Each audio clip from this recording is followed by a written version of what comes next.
ಕೆಂಪೇಗೌಡ ಜಯಂತಿ ಶ್ರೀ ನಮ್ಮ ನಾಡಪ್ರಭು ಕೆಂಪೇಗೌಡರ ಜಯಂತಿ 515ನೇ ಜಯಂತಿ ನಾವೆಲ್ಲ ಆಚರಣೆ ಮಾಡ್ತಾ ಇದ್ದೇವೆ. ಅವರ ಆಚಾರ ವಿಚಾರ ಪ್ರಚಾರ ಮಾಡಲಿಕ್ಕೆ ಈ ವರ್ಷದಿಂದ ಎಲ್ಲ ಶಾಲಾ ಕಾಲೇಜುಗಳು ಕೂಡ BBMP ವತಿಯಿಂದ ಒಂದೊಂದು ತಾಲೂಕಿನಲ್ಲಿ ಅವ್ರ ಬಗ್ಗೆ ಅಧ್ಯಯನ ಮಾಡಲಿಕ್ಕೆ, ವಿಚಾರ ಸಂಕಿರಣ ನಡೆಸಲಿಕ್ಕೆ, ಚರ್ಚಾ ಸ್ಪರ್ಧೆ ಮಾಡಲಿಕ್ಕೆ 1 ಲಕ್ಷ ರೂಪಾಯಿ ಕೂಡ ಬಿಡುಗಡೆ ಮಾಡಿದ್ದೇವೆ ಪ್ರತಿ ತಾಲೂಕು. ಈ ವರ್ಷದ ವಿಶೇಷ. ಎರಡನೇದು, ಆ ಕಾರ್ಯಕ್ರಮಗಳನ್ನು ದೊಡ್ಡದಾಗಿ ಮಾಡಲಿಕ್ಕೆ ಬರೀ 25,000 ನಮ್ಮ ಕಲ್ಚರ್ ಡಿಪಾರ್ಟ್ಮೆಂಟ್ ಇತ್ತು. ನಾವು ಬೆಂಗಳೂರು ವತಿಯಿಂದ ಇನ್ನೊಂದು 1 ಲಕ್ಷ ರೂಪಾಯಿ ಆ್ಯಡ್ ಮಾಡಿ ಕೊಡ್ತಾ ಇದ್ದೀವಿ. ಸ್ವಲ್ಪ ಚೆನ್ನಾಗಿ ವಿಜೃಂಭಣೆಯಿಂದ ಮಾಡಲಿ ಅಂತ.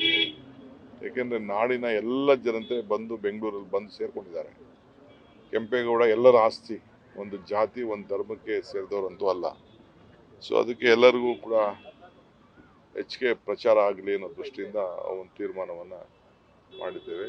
ನೆಕ್ಸ್ಟ್ ಇಯರು ಈಗಾಗಲೇ ಒಂದು 5 ಎಕರೆನ ನಾವು, ಮತ್ತು ನಮ್ಮ ಮುನಿಯಪ್ಪನವ್ರ ಕ್ಷೇತ್ರದಲ್ಲಿ ಒಂದು 10 ಎಕರೆ, ಅಲ್ಲೊಂದು ಮಾಗಡಿ ರೋಡಲ್ಲಿ ಒಂದು 5 ಎಕರೆ ಮಾಡಿದ್ದೇವೆ. ನೆಕ್ಸ್ಟ್ ಇಯರು ಅದ್ರ ಬಗ್ಗೆ ನಮ್ಮ ಪ್ರಾಧಿಕಾರದ ಒಂದು ಭವ್ಯವಾದಂಥ ಒಂದು ಕಟ್ಟಡ ನಿರ್ಮಾಣ ಮಾಡಲಿಕ್ಕೆ ಕಾರ್ಯಕ್ರಮ ರೂಪಿಸ್ತಾ ಇದ್ದೀವಿ. ಸರ್, ದೇವೇಗೌಡರು ಮತ್ತು ಕುಮಾರಸ್ವಾಮಿನ ಇವೆಂಟ್ ಕರೆದಿಲ್ಲ, ಅಪಮಾನ ಮಾಡಿದಂಗೆ ಅಂತ ಎಲ್ಲ ರಾಜಕಾರಣ ಮಾಡೋರು ರಾಜಕಾರಣ ಮಾಡ್ತಾರೆ. ನಾವು ಯಾರಿಗೂ ಅಗೌರವ ಕೊಡಬೇಕಾದಿಲ್ಲ. ಈಗ SM ಕೃಷ್ಣ ಅವರು ಇದ್ದಾರೆ, ಸದಾನಂದ ಗೌಡರು ಇದ್ದಾರೆ, ದೇವೇಗೌಡರು ಇದ್ದಾರೆ, ಕುಮಾರಸ್ವಾಮಿ ಇದ್ದಾರೆ. ಅದು ಆ ಸಮಾಜದವ್ರನ್ನ ಸಾಮಾನ್ಯಕ್ಕೆ ಸೇರಿಸ್ಬೇಕಾದ್ದು ಅದು ಡ್ಯೂಟಿ. ಆಫೀಸರ್ಸ್ಗೆ ಈ ಪ್ರೋಟೋಕಾಲ್ ನೋಡ್ಕೊಂಡಿದ್ದಾರೆ. ನಾವು ಸ್ವಲ್ಪ ಬ್ಯುಸಿ ಆಗಿದ್ದು, ಈ ಪ್ರೋಟೋಕಾಲ್ ಅಡಿಯಲ್ಲಿ ಅದು ಬಿಟ್ಟಿದ್ದಾರೆ ಅವರು. ಯಾಕೆಂದರೆ ಗೌಡ್ರು ಹಾಸನ ಡಿಕ್ಲೇರ್ ಮಾಡ್ಕೊಂಡಿದ್ದಾರೆ, ಹಾಸನ ಇದಕ್ಕೆ. ಈಗ ಕುಮಾರಸ್ವಾಮಿ ಮಂಡಿಗೆ ಹೋಗ್ಬಿಟ್ಟಿದ್ದಾರೆ. ಆ ಪ್ರೋಟೋಕಾಲು ನಮ್ಮ ಈ ಪ್ರಾಧಿಕಾರದಲ್ಲಿ ಈ ತುಮಕೂರು, ಬೆಂಗಳೂರು ರೂರಲ್ಲು, ರಾಮನಗರ ಸಿಟಿ ಇದು ಪ್ರೋಟೋಕಾಲ್ ಲೆಕ್ಕಕ್ಕೆ ಬರ್ತದೆ ಅಂತೇಳಿ ಈಗ ನಿರ್ಮಲಾ ಸೀತಾರಾಮನ್ ಅವರು ಇಲ್ಲಿಂದ ಬೆಂಗಳೂರು ಆಯ್ಕೆ ಮಾಡ್ಕೊಂಡಿದ್ದಾರೆ. ಆ ರೀತಿ ಸೇರಿದೆ. ಏನು ಹಾಕ್ಬಾರ್ದು ಅಂತಿಲ್ಲ, ಹಾಕಬೇಕು. ನೆಕ್ಸ್ಟ್ ಟೈಮ್ ಅದನ್ನು ರೆಕ್ಟಿಫೈ ಮಾಡೋಣ. ಏನೇ ಇದ್ರೂ ರೆಕ್ಟಿಫೈ, ನಾವು ಗೊತ್ತಿಲ್ಲ, ಅದಕ್ಕೊಂದು ಸಪ್ರೇಟ್ ಒಂದು ಮಾಡಿ. ಜೊತೆಗೆ ನಾನು ಬೇರೆ ಸ್ವಾಮಿಗಳಿಗೂ ಕೂಡ ಕರಿಬೇಕು ಅಂತ ಹೇಳಿದ್ದೀನಿ. ನಾನು ಸಮುದಾಯದ ಮುಖಂಡರನ್ನು ಕರಿಬೇಕಾಗಿತ್ತು. ಇಲ್ಲ, ಸಮುದಾಯ ಅಲ್ಲ, ಬೇರೆ ಸಮುದಾಯದವ್ರನ್ನು ಕರಿಬೇಕು. ಏನು ಬರೀ ಒಕ್ಕಲಿಗರ ಆಸ್ತಿ ಅಲ್ಲ ಕೆಂಪೇಗೌಡ.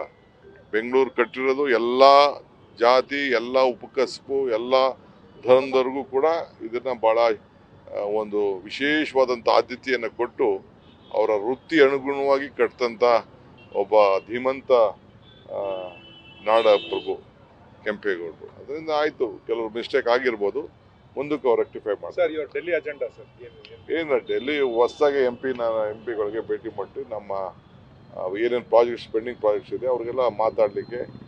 ಈಗಾರೂ ನಮ್ಮ ಡೆಲ್ಲಿ MP ಬಾಯ್ಬಿಟ್ಟು ನಮ್ಮ ರಾಜ್ಯದ ಹಿತಕ್ಕೆ ಹೋರಾಟ ಮಾಡಲಿ ಅಂತೇಳಿ ಅವರ ಗಮನಕ್ಕೆ ಏನೇನು ಪೆಂಡಿಂಗ್ ಪ್ರಾಜೆಕ್ಟ್ಸ್ ಇದೆ ಅಂತೇಳಿ ಅವ್ರ ಗಮನಕ್ಕೆ ತರ್ತೇವೆ.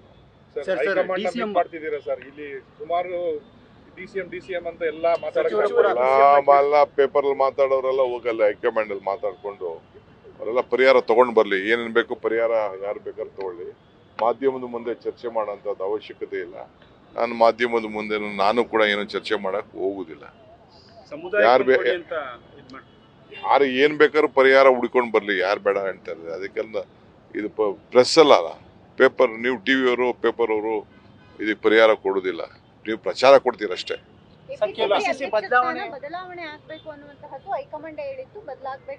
ಬಹಳ ಸಂತೋಷ. ಟೈಮ್ ಎಲ್ಲ ವೇಸ್ಟ್ ಮಾಡಬಾರ್ದು. ಅದಕ್ಕೆ ಏನೇನು ಬೇಕೋ ಅದಕ್ಕೆಲ್ಲ ಪಾಪ ಎಲ್ಲ ಪರಿಹಾರ ಎಲ್ಲೆಲ್ಲಿ ಕಂಡು ಹಿಡಬೇಕೋ ಔಷಧಿಗ. ಡಾಕ್ಟರ್ ಹತ್ರಕ್ಕೆ ಹೋದರೆ ಅವರು ಒಂದು ಪ್ರಿಸ್ಕ್ರಿಪ್ಷನ್ ಕೊಡ್ತಾರೆ, ಇನ್ನೊಬ್ರ ಹತ್ರಕ್ಕೆ ಹೋದರೆ ಅವ್ರು ಇನ್ನೊಂದೇನೋ ಒಂದು ಔಷಧಿ ಕೊಡ್ತಾರೆ, ಲಾಯರ್ ಹತ್ರಕ್ಕೆ ಹೋದರೆ ಅವರೊಂದು ಕೊಡ್ತಾರೆ.